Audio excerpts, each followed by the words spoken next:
Hello, this is Monero Silver from the Haven Discord chat. I'm making this video to try to help people to understand an idea that I'm trying to propose to try to help the Haven economy. The name of the idea is called Haven Partitions. Let me try to explain what they are to you. So, before I get to that, let me just say Haven is an important project. I would say it's our best hope at achieving a free, private money system. And it's coming at just the right time because CBDCs are on their way. In a few months, the infrastructure of that CBDC stuff is like encroaching upon us, and privacy and the ability to trade freely is being limited on a daily basis. Haven has solutions to these big problems that are heading our way. Also, privacy is more important than it has ever been before. It often seems like people really don't appreciate privacy. Most people tend to choose convenience over privacy. I mean, 9 out of 10 times. But there is an audience for privacy. Privacy is one of the cornerstones of freedom, and Haven can be a tool for freedom and privacy. So right now, Haven is not perfect, but it's solving the right problem at the right time. The world needs Haven, and Haven deserves our support. I also want to talk for a moment about, in general, algorithmic stablecoins.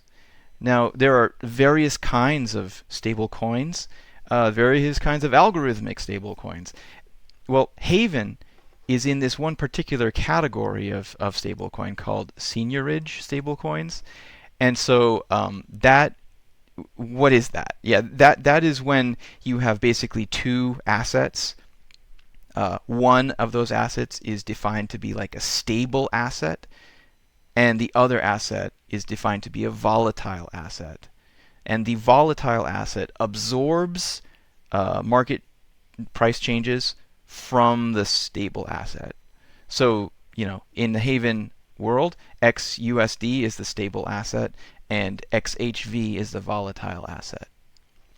Now, one of the unsolved challenges in this category of stablecoin is how do you stimulate demand for the volatile asset? There have been many attempts at this in the past. For example, maybe some of you remember the old project called NewBits. I believe NewBits was the world's first algorithmic stablecoin system, quite similar to Haven. Really, I believe that Haven was probably inspired by NewBits. It worked very. The mechanisms underneath were really similar, and NewBits was trying all kinds of ways to stimulate demand. Oh, by the way, in case you didn't know, NewBits has died and failed like in 2017 or something like that, a long time ago. It died because the stable thing lost the peg, and the system was unable to stimulate demand for the volatile asset because of the way that the arbitrage and everything worked. Everything was on a downtrend. No one wanted to hold that volatile asset. So this is one of those unsolved challenges that Haven is facing today. How do you stimulate demand for the volatile asset? Well, in this presentation here, I'm presenting the idea of Haven Partitions. And Haven Partitions is a new solution to this problem of stimulation of demand for XHV. All right, so now let me show you a diagram of Haven Partitions. Some of you may have seen this already in the chat over the past week or so. So this idea was actually not initially proposed by me. I heard it from another guy in the chat named Jason Breen 1756. So I just want he described it in the chat, and I was so inspired that uh, I've been like making this diagram and like making this presentation and everything because I believe that actually this is a fantastic solution. I think more people need to understand this solution. So anyway, thank you, Jason Breen. Here's a little diagram of what we're talking about. Right now, today, Haven consists of XHV, XUSD, and a set of X assets, which can be, traded in and out between XUSD. So the diagram looks like the black part over here. The idea of Haven partitions is to add another partition of stablecoins over here. In fact, it would just be a replication of the same like definitions of the stablecoins over here. They would just have like a different symbol or something. So for example, we would add XUSD2, and it would have the same definition of XUSD. The definition would just be it's worth $1 of XHV. Like it's the same definition going across. We're not like inventing new stuff over here. It's like a mirror image, okay, sort of, or it's a copy paste, I guess, of the concepts. A similar thing with the X assets too. Like in the X assets right now, we have what XAU for gold, XAG for silver, XEUR for euro, etc., etc. We would just copy the definitions over here, but now perhaps it might be XAU2, XAG2, XEUR2. So the point is probably some new symbols over here, and the way that this is able to flow from the partition on the left to the partition on the right is just through XHV. So if someone is in partition number 1 and they want to go to partition number 2, they can get there by conversion through XHV. If they don't want to go to partition 2, that's fine too. They could just stay where they are in partition number 1. Partition number 1 will continue to function. Partition number 1 is so let me make this very clear. Partition number 1 is not being cut off. It's not being turned off. It's not being disabled. It continues to function exactly the way it does today. It's just that we're getting another one of these partitions that also functions the same way. So, like, why? Why add this extra partition? What benefit does that have at all, right? Well, it's because if we can get the definitions right with the VBS and all these other factors, this new partition will allow new users or new investments, I should say, new investments to come in through XHV and enter partition number 2. And partition number 2 can have a healthy VBS. It can have good liquidity. It can have efficient arbitrage. And it can have a peg at $1. It can achieve the $1 peg in partition 2, even if partition number 1 has a broken peg. So that's sort of the reason for adding it, is because we can immediately achieve the peg in partition 2. And also, and I'm going to get into all this later also in a future slide, but this creates a virtuous cycle where you have to, in order to get to XUSD2, you have to go through XHV. So it stimulates buying of XHV. It stimulates demand for XHV. Okay, so I think that's a high-level explanation. Okay, some other footnotes, I guess, is you can't transfer like from X assets to X assets 2. You can't go this way. You can't transfer from XUSD to XUSD2. I mean, of course, you could find an external exchange and do those kinds of transfers, but within the protocol, you can't go that way. Within the protocol, you can only go through XHV between partitions. Okay, let me just read through these really quick. Okay, significantly increases demand for XHV. Yes, because In order to get to partition 2, you either have to transition through XHV. If you want to move from partition 1 to partition 2, you've got to move through XHV. Or if you're doing new investments or you're a new user, you have to buy XHV and mint XUSD2. Okay, so you have to go through the minting process to get here. So that stimulates demand for XHV. So XUSD2's market price would be $1. Yes, because partition number 2 would be healthy. It would have a healthy VBS. Everything would work efficiently. It would definitely trade at $1. XUSD2 would benefit all Haven users. Yes, this is the other huge thing about this. Some people, when they see this proposal, they think like this is somehow we are cheating the people in partition 1. But no, that's not true at all. This benefits everybody because if you can just create demand for XHV, it makes life better for everyone. The peg in partition 1 will be more easily achieved with a healthy XHV price. Okay, so I'm going to emphasize this many times in this presentation, but this proposal helps everyone. There's nobody who gets who is disadvantaged by this proposal. And finally, the final point on this little picture, no broken promises. No one is getting cut off.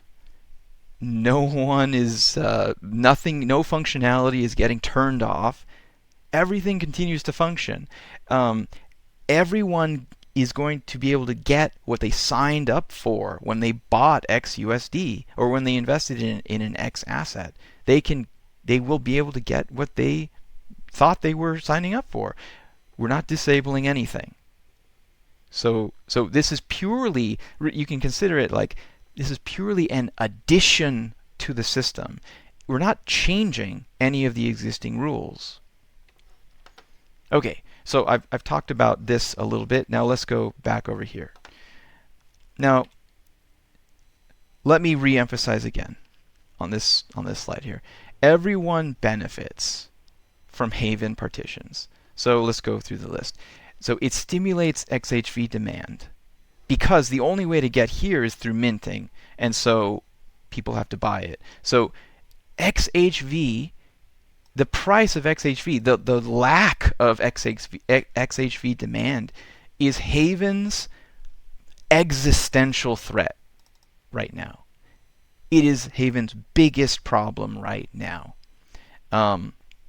If we can solve XHV demand, then everything else can work. But if we don't have XHV demand,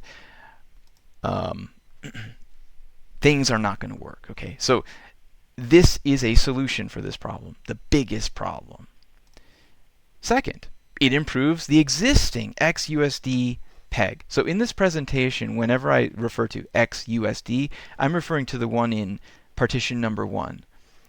If I'm talking about another partition, I will use some other symbol at the end to indicate that. So right now, the XUSD peg is broken.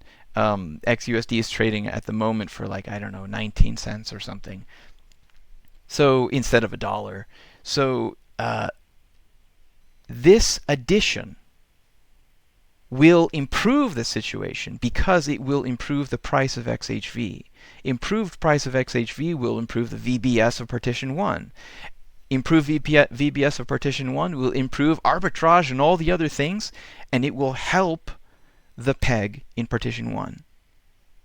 So in chat, some people were saying, oh, this addition of XUSD2, this is a rug pull because you're cheating the guy. No, it's not. This is the opposite of a rug pull, because this improvement, this addition improves the state of partition 1. It will improve the peg. Next, let's talk about new users. So, like right now, with the current system, why would a new user want to enter Haven or want to buy XHV, I guess maybe they would want to be able to buy discounted assets or something. Uh, they're betting that XUSD can recover. Like I think that's the only reason right now for a new user to come to this system. They see a broken system and they're betting that it can recover. However, the system right now is not functional as a stable coin system. Nobody is investing in Haven right now for the stablecoin function. People are only investing in Haven right now as a speculation that it can recover from its current bad state. Well, this proposal, Haven Partitions, it solves that problem because you will have this fresh partition which is functional. It will work as a stable coin. It will be tradable. It will be liquid. Okay, it's people will not be buying it just to speculate on the recovery. People will be buying it for its functionality.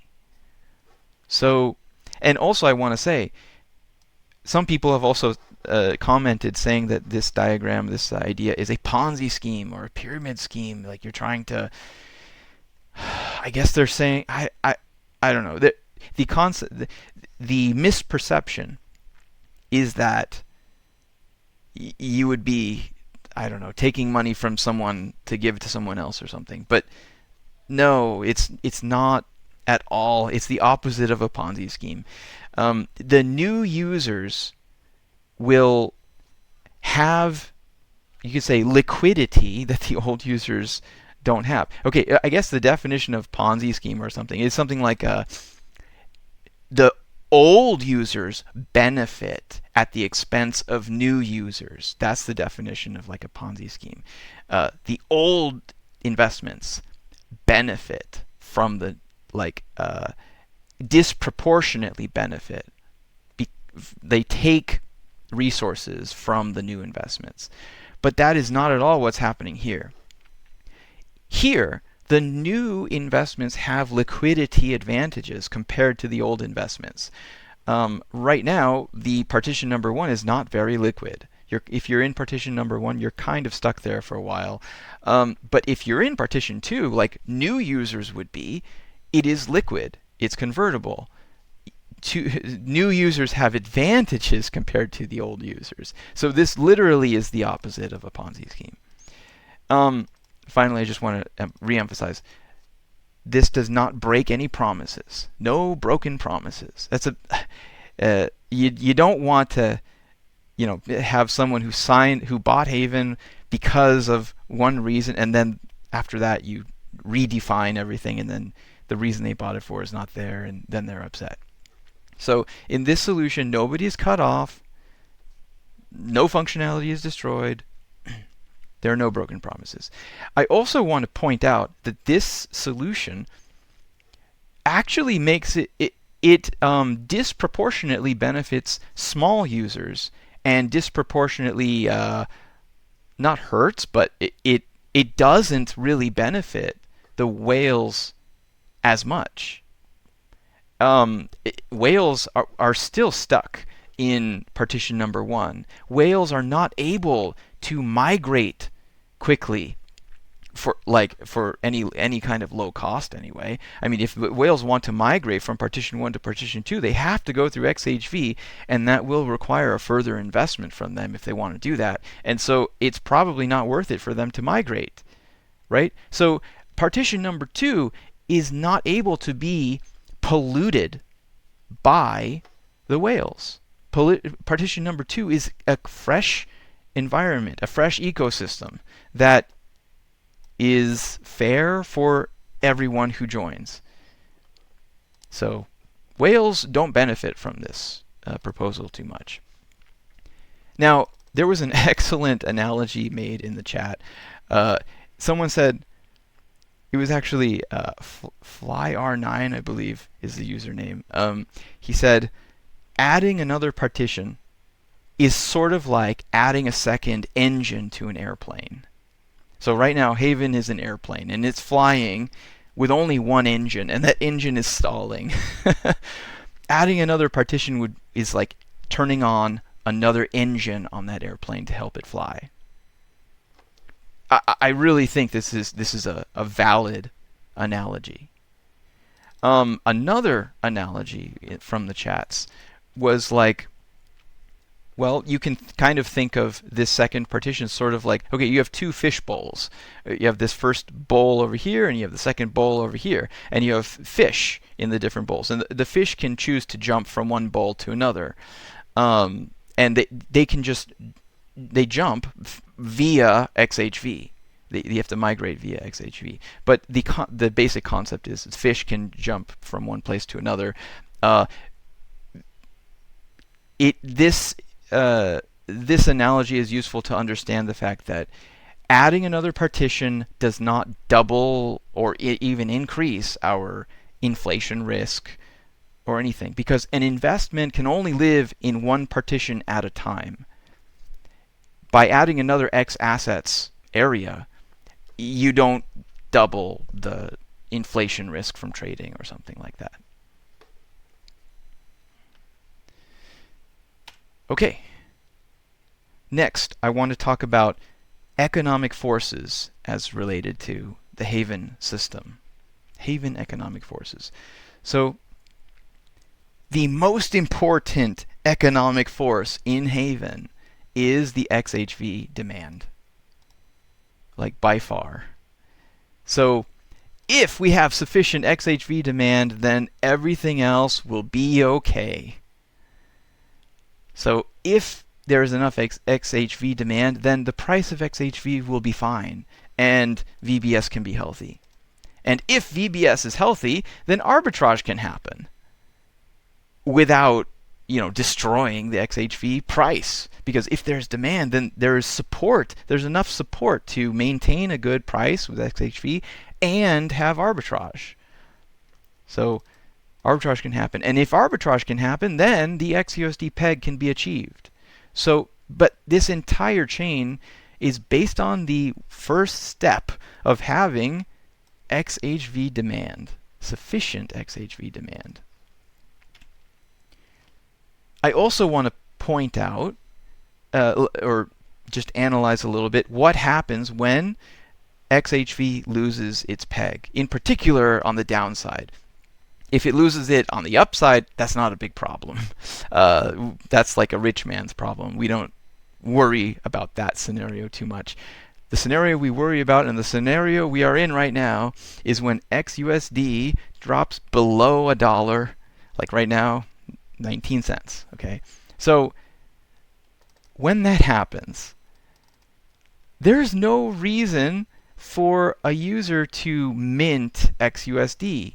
There's no reason to buy XHV and then mint it to XUSD. You're only going to get, like, if you do that, it'll cost you $1 to produce an XUSD. So why would I spend $1 when I can buy it for less than 20 cents on the market? So XUSD users stop minting. So the point is, this temporarily reduces the demand for XHV. Reduced demand. All right, that's the point of this item. Because people don't need to buy it, so there's reduced demand. So now I say temporarily, because under normal circumstances, under a reasonable system, under a normal system, these fluctuations are usually small and they're usually temporary. And so this temporarily would normally temporarily reduce the demand for XHV. However, in our current situation, because of the 2022 attack, we are not, like, we have temporarily been here for more than a year now, or almost a year. Okay. And so this has turned into a permanent problem in our current situation. So the attack has enabled too much selling pressure. So yeah, the point is, when it goes below $1, it reduces demand. Second, when XUSD drops below $1, we have to also think of it not from the user's point of view, but from the arbitrager's point of view. So the arbitragers buy the discounted XUSD, and then they convert it to XHV, and then they sell the XHV for a profit. So the point is, this adds selling pressure on top of XHV. So the combination of these two things is deadly. First, we have reduced demand from users, and then we have increased supply from arbitragers. So this is like a double downward force on XHV. So that's really bad. Now, let me talk about this concept, the XHV virtuous cycle. So when Haven started out, or when any algorithmic stablecoin system starts out, it enters into a virtuous cycle. As long as people know about the project, and as long as they have confidence that they believe that this project is going good places, then they are willing to trust that they'll be able to get $1 for what they invest in. So there is no XUSD yet at the very beginning of the when you turn on the system, right? So the only way to get XUSD is to buy XHV and mint XUSD. So this buying creates demand for XHV, and the demand pushes up price, pushes up the XHV price, and the increased price improves the health of the system. And so, and also, as the health of the system increases, people become even more confident in the system, and it attracts even more users. And so then it attracts even more on the input over here, and it creates even more buying demand, even more demand, and even more people buy it, and even the price goes up even higher, and then it goes in a circle, in a circle, in a circle, and it's a wonderful thing, right? It's a virtuous cycle. And so this is the key what do you call it, force? This is the key force that Haven Partitions is able to take advantage of, or able to use, I would say. So Haven Partitions allows us to harness the virtuous cycle, and it allows us to repeat the cycle when we need it. See, up till now, I think every single system that is out there has made the fundamental assumption that you can only go through this virtuous cycle once. And Haven Partitions challenges that assumption. Haven Partitions offers a solution that we are able to go through the virtuous cycle multiple times. Not just once, not just twice. We can go through the virtuous cycle when we need it. And it allows us to, to use this cycle to our advantage. So let's talk some more about the economics of Haven Partitions. So Haven Partitions, when we add a partition, let me, I guess, talk through this. When we add a partition, there is no XUSD2 yet. If someone wants it, they have to mint it. So they have to buy XHV, right? And so you begin this virtuous cycle on partition number 2. And the virtuous cycle increases the value of XHV. That also improves the state of partition number 1. But the point is, by just adding a partition, we can initiate and harness the virtuous cycle. So here we go. We can stimulate XHV demand as needed. And the point is, we can do it for free. All we do is we add a partition. That's just some definitions in the code, right? But there's no cost to adding this partition here. We don't need to back anything from any treasury. We don't need to spend anything from any treasury, other than some development time. you know. And on top of that, this does not cause any extra inflation. This does not add extra risk to the system. Okay, I mean it's like practically free, and we can stimulate demand for free. This is amazing, you guys.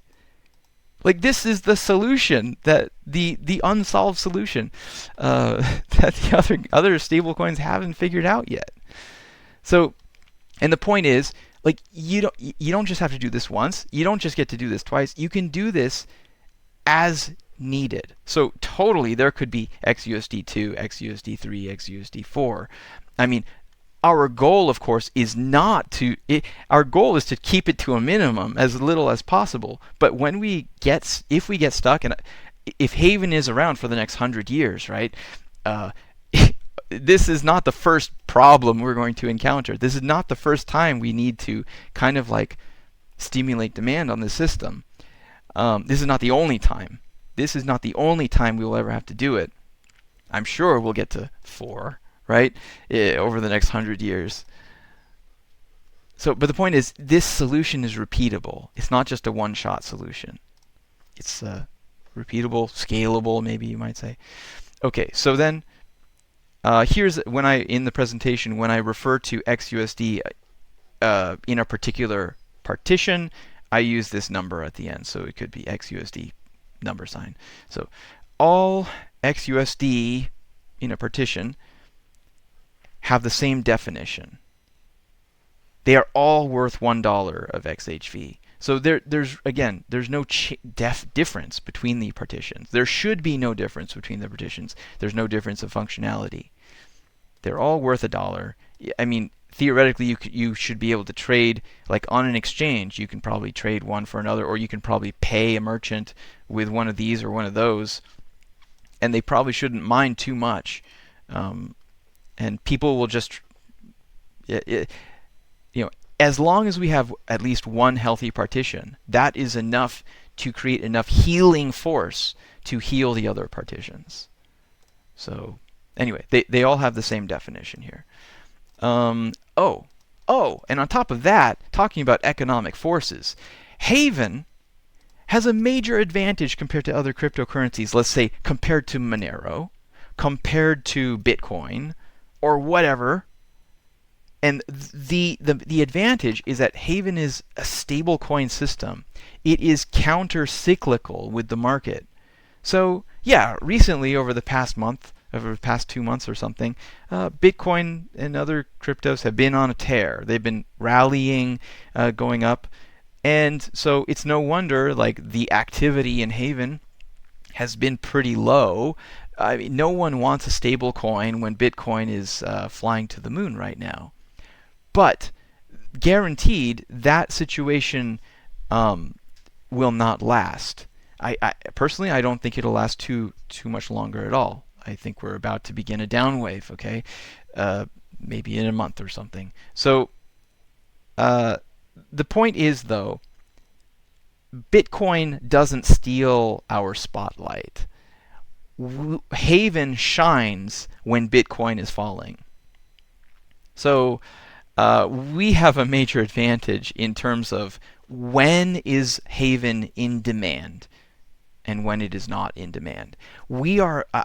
I personally think crypto is going to begin another downwave, and during that downwave is our opportunity to attract more users.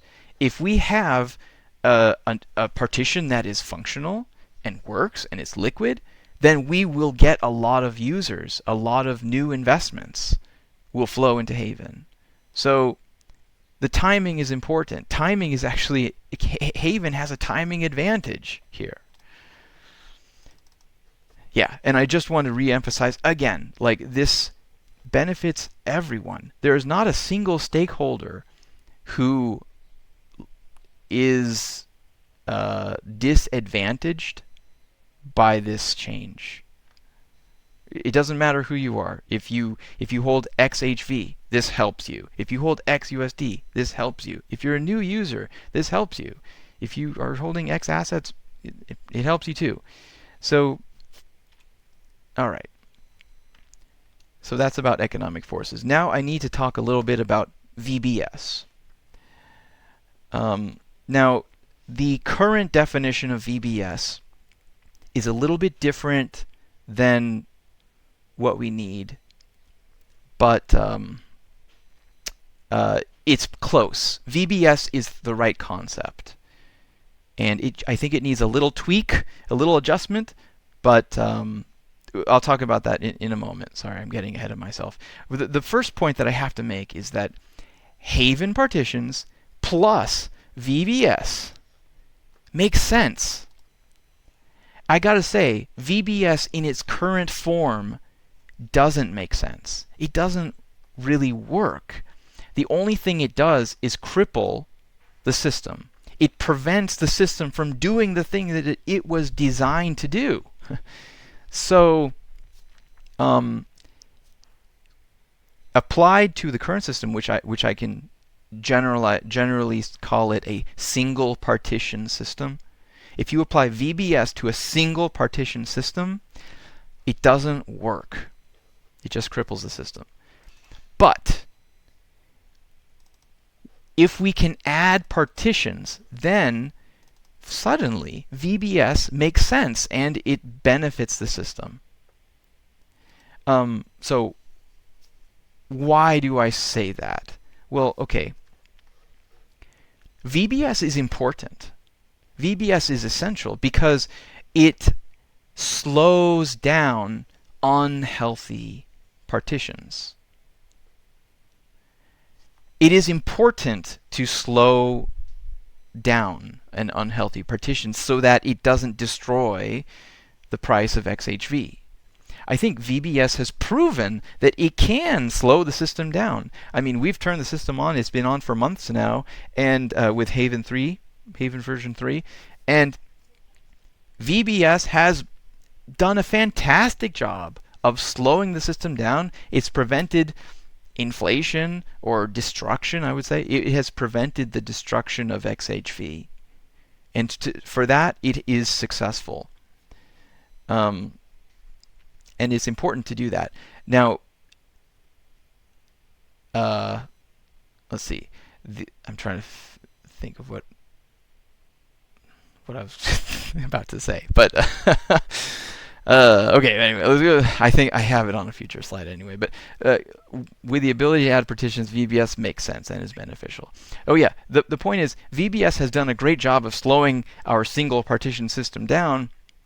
But at this point, there's no way to function.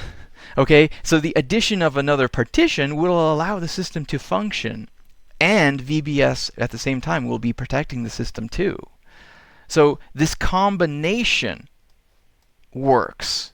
So I say Haven partitions. If I only had Haven partitions without VBS, it wouldn't work. It wouldn't work. Haven partitions without VBS don't work, because then any partition that goes bad can destroy the whole system. VBS protects the big system. Okay, so Haven partitions can't work without VBS, and also VBS can't work without Haven partitions. What we have here is like two halves of a solution. VBS is one half of a solution. We've only implemented half of it right now.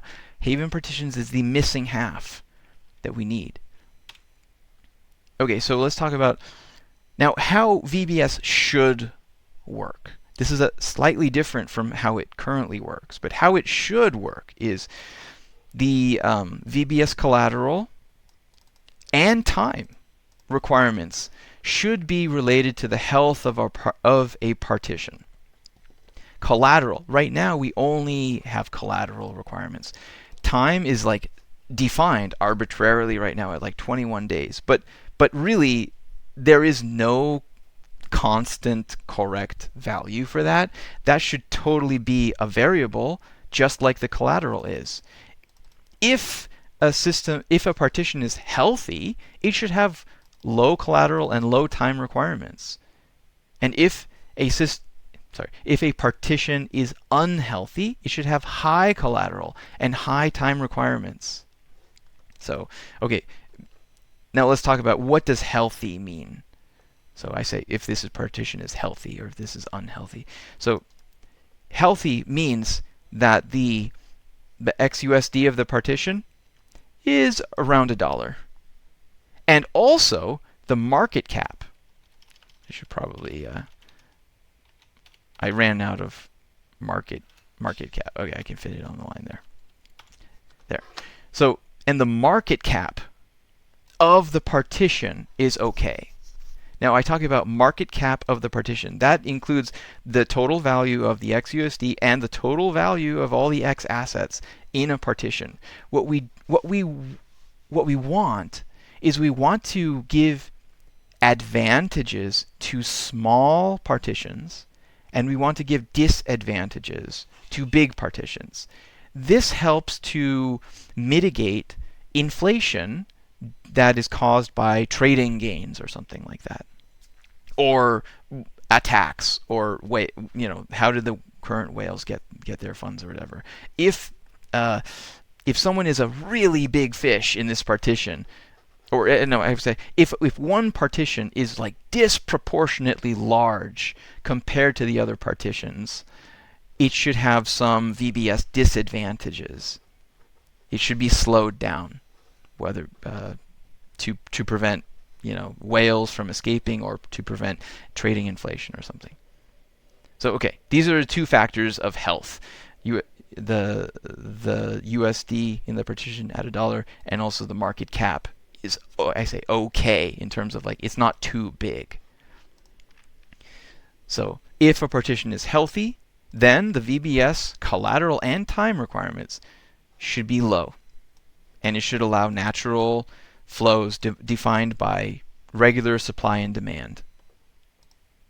But if a partition becomes unhealthy, that is, if we go below the peg or if the market cap becomes too large, then the VBS should slow the partition down so that it does not put too much selling pressure on XHV. So the VBS really, it protects the Haven system from a partition. Okay, so that's the purpose of VBS.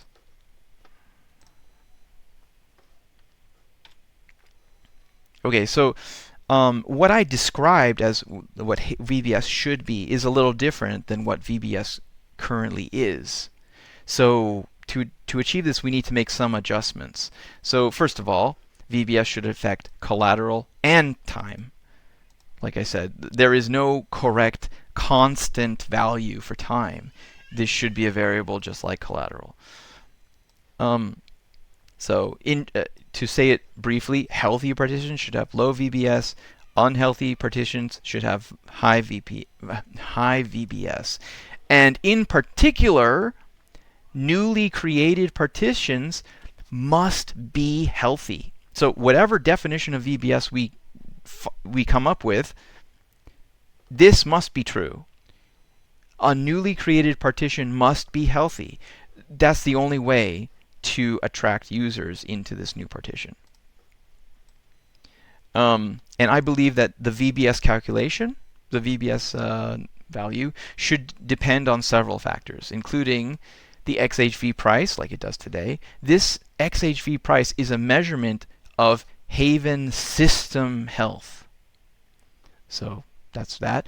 Then it should also, the VBS of a partition should take into account the price of the XUSD, like the market price of that. So to know if it is above or below the peg. This is a measurement of the particular partition's health.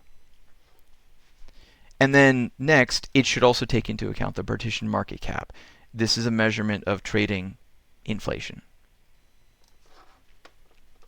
I would also say that if we, like for example, right now, we don't use XUSD, the market price of XUSD in any of our calculations, because XUSD is only traded on one exchange, and it's a very low volume exchange, and that price can be pushed around like easily. So we currently don't use that in anything in the system right now. but I think we do kind of need it. And so a solution, like a temporary solution maybe, is if we don't have a reliable data feed, then maybe just daily manual inputs would be okay just to get started. It's not that I'm a fan of manual inputs, but what I'm trying to say is that it's better to ship the product. It's better to ship an imperfect product than to not ship a perfect product, or to miss the timing opportunity. Like I would say, timing is very critical for this solution. We have right now we're in an up wave. A month from now, we might be in a down wave. You know what I mean? And so the faster we can do this, the better. Timing is of the essence here. We have to release this at a time when people need it and want it and can use it. So all I'm saying here is it's better to, even if we have to do manual inputs, it could be a multi-signature thing with, you know, a bunch of people from the trusted Haven group, and like they can all sign off on it or something. I mean, there are ways to do the manual inputs so it can't be manipulated too easily, but I would support this better. As opposed to not shipping this at all. Okay. So finally, thanks for listening all this time. Let me just make a quick one-slide conclusion here. So I gotta say, Haven is solving the right problem at the right time. People need it.